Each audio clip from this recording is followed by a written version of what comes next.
Today, you're going to get owned on the Aegis Mini by GeekVape. Let's get into it.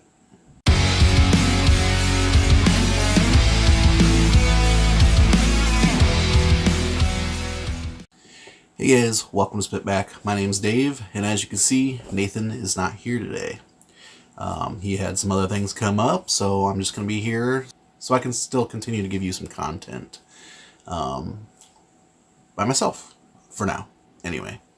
As I said before, today we're going to go check out the Aegis Mini by GeekVape. So, this is my setup here. This is the Aegis Mini mod. On top, I've got a Wotofo Flow Pro tank on there. I actually received that from a friend first. So I wanted to get a mod to use for it. And I was kind of looking for something to use as an on-the-go device. So I picked this up from our local vape shop. And it's one of those, if you haven't heard of the Aegis, they are supposed to be waterproof, dustproof, shockproof, a very sturdy device. So this one's the mini version. They also have a Solo, I think it's what it's called, the Aegis Solo, which is almost the exact same thing. The button configurations are a little bit different. I think this is kind of one button, just kind of a rocker type.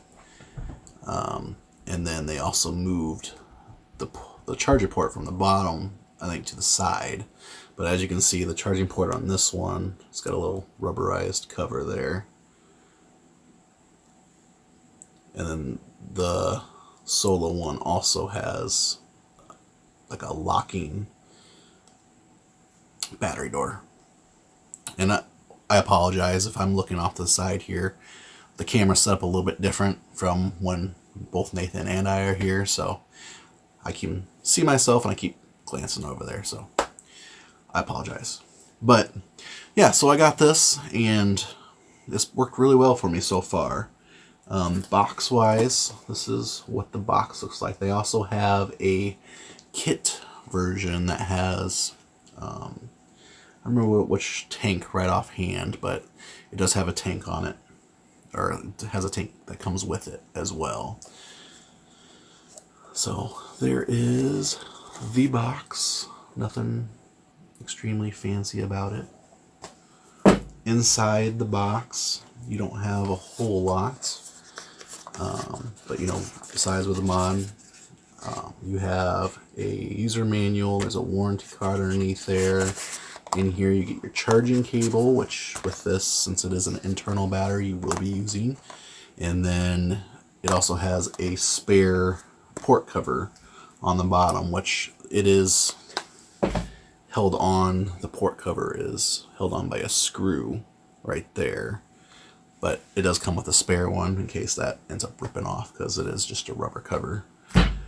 As far as the tank I have, the Flow Pro sub tank, this is the case it would be coming in. And then it has both the bubble glass and a standard glass too. And then I am using GeekVape's Super Mesh coils in this. Feature wise, it has the standard 5 press turn on and off. It's got the standard power. It's got a few different temperature control settings. It's got a variable power control setting, which I've been kind of playing with. And then it's also got a bypass mode. The display, it shows, on the normal power mode, if I can get it to focus at all. You got your standard wattage, coil, amp, volts, and your puff counter at the bottom.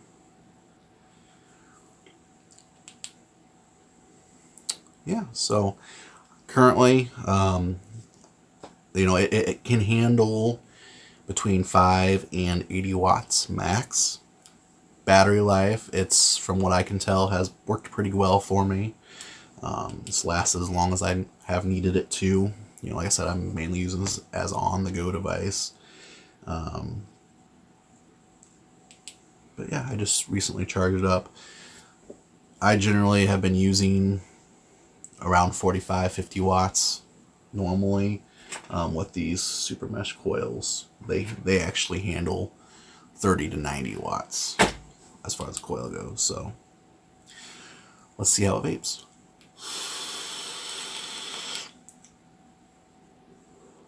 It's pretty good for something small. I didn't want, you know, a pod system. Pod systems just don't create enough vapor for me personally, so that's why I wanted to go something like this. I'm not a real big fan of just the stick mods. I don't know, they're just weird. They look like lipstick or something to me. So I wanted something a little bit different. So this is not, you know, this is pretty much a stick mod, but it's a different shape. So aesthetically more pleasing in my opinion.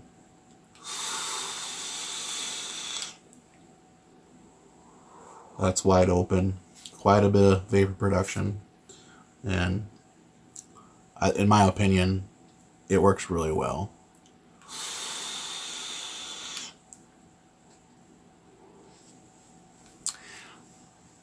This compared to, I mean, this whole setup compared to one of my other mods, it's very comparable actually in my opinion. I normally have been squonking or dripping, but flavor-wise, out of these coils have been pretty good. As far as the mod itself, on a scale of 1 to 10, my rating for it would be an 8. It's not the best in the world, but I really like it. I'm not about to test its endurance by slamming it against the wall or throwing it in the toilet or anything like that. So, because I kind of want to use it. So if anybody wants to send me one, I would gladly put it to the test. But I'm sure there are plenty of other YouTube videos out there showing those same kind of tests. So I'm not too concerned about it. I don't plan on dropping it, but it's good to know that if I do, it will hopefully hold up. But yeah, like I said, I mean, it's a very good on-the-go device for me personally anyway. So if you're looking for something for that use, this may work for you too. I got it at our local vape shop. They have both the mods and the kits. So if you don't have a tank, they do have one where you can get the one with the tank with it. So check it out. It's SpitBack approved in my opinion. But yeah, that's all I got for now.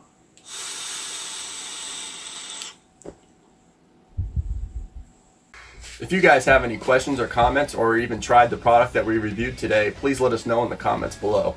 We may just give you a shout out and answer your question in a future video. Do you guys like what we're doing here? If so, please subscribe to our channel and spread the word. If you like this video, give us a thumbs up and turn on the notification bell so you know when we upload new content. You can now easily navigate direct to our YouTube page by visiting www.spitbackreviews.com. Be sure to check out our other social media pages as well, where you will also get notified when we upload new content, as well as behind the scenes and various other extras.